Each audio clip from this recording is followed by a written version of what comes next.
Welcome back, Desert Dogs fans. Today we have another exclusive one-on-one interview with number 2 Captain Drew Belgrave. Now, you will want to stick around because I'll tell you how you can earn a signed Drew Belgrave Desert Dogs jersey. Really exciting, so stick around. But hey, first things first, congratulations on being named captain to this team. What does it mean to be chosen by your coaches for this role?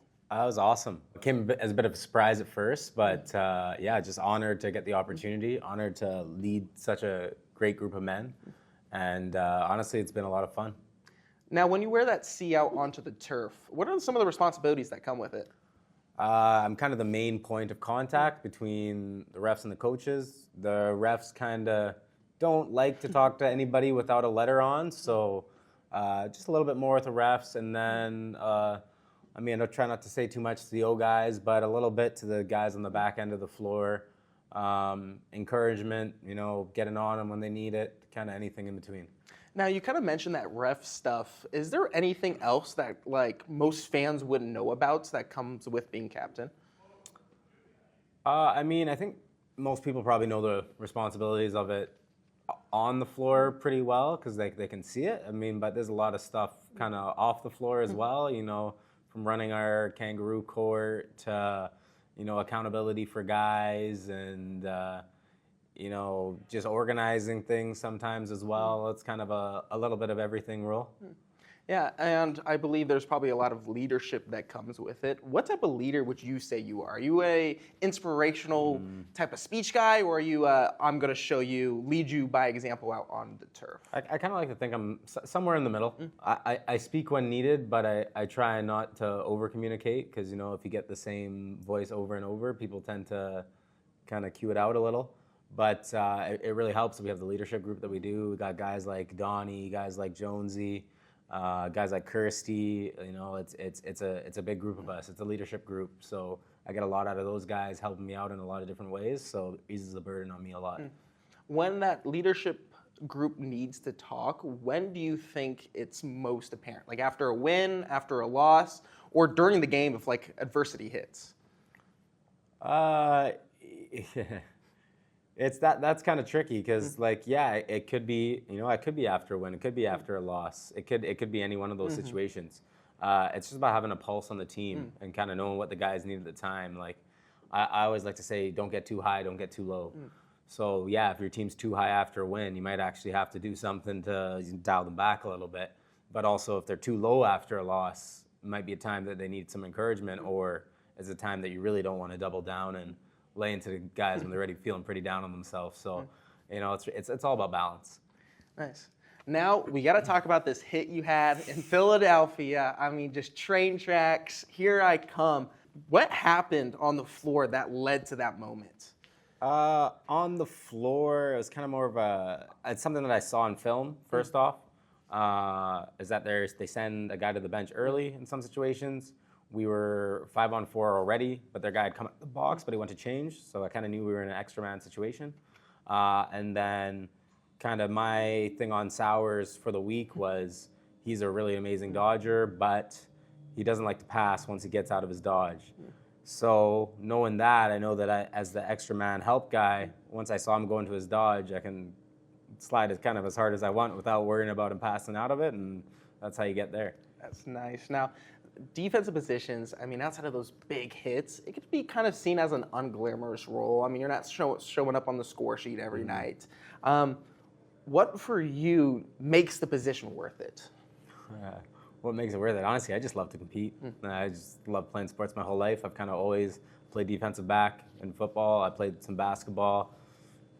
Can't shoot a basketball for my life. Pretty much only play defense. It's kind of who I've been. I enjoy that. I enjoy being a pest and looking at somebody in their face and saying, "Oh, you're gonna have to deal with me all night." So it's something that I think it comes from being a little brother.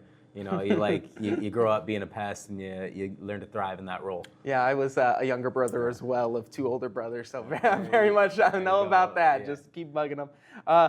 In this league, what would you say separates a good defender from a great defender, especially in box lacrosse? You know what? I wouldn't say it's one thing. A lot of different guys excel at a lot of different things. they're great transition players, and that's the reason that. But there's a baseline of a skill. So if you have the baseline of skill, and then you have the baseline of the know-how, and like some of that know-how comes with experience, but some of that know-how is instinct of just how you play the game. So you got to have the baseline and everything, and then I think to go from good to great, you have to excel at one of those other things. So whether that's you're amazing off the ground, picking up loosies, whether that's you're an amazing one-on-one defender and you're locking guys down, or you're going scoring goals in transition. I think that's what brings a good defender to a great defender.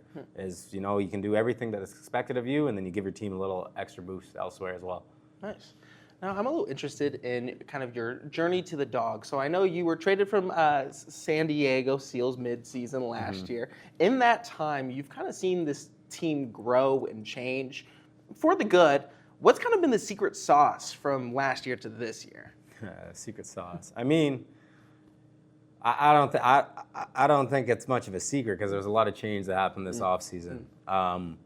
On the defensive end, personnel-wise, not as many changes as our offensive end, but the big change for us has been the system that Haji has implemented, and kind of we went back to basics at the beginning of the season, and something that built something that we can really invest in as a group.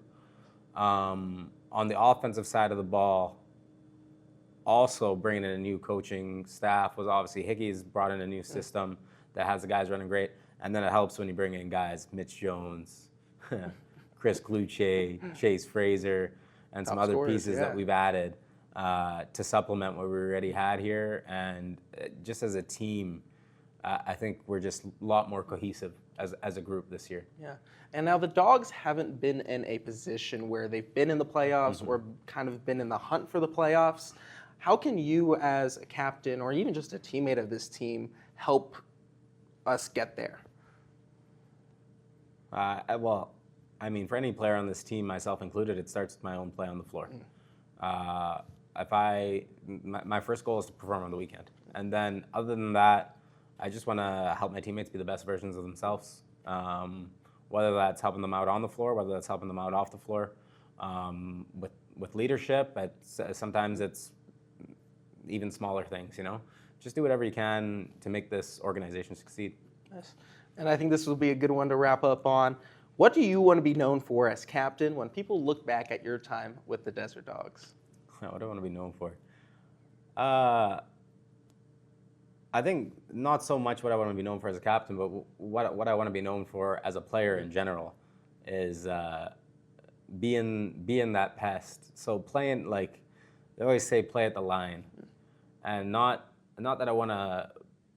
Like, not to be dirty, but you want to play at the line of like where you're being aggressive, play at the line of the rules, and then also play at the line of your own physical exertion.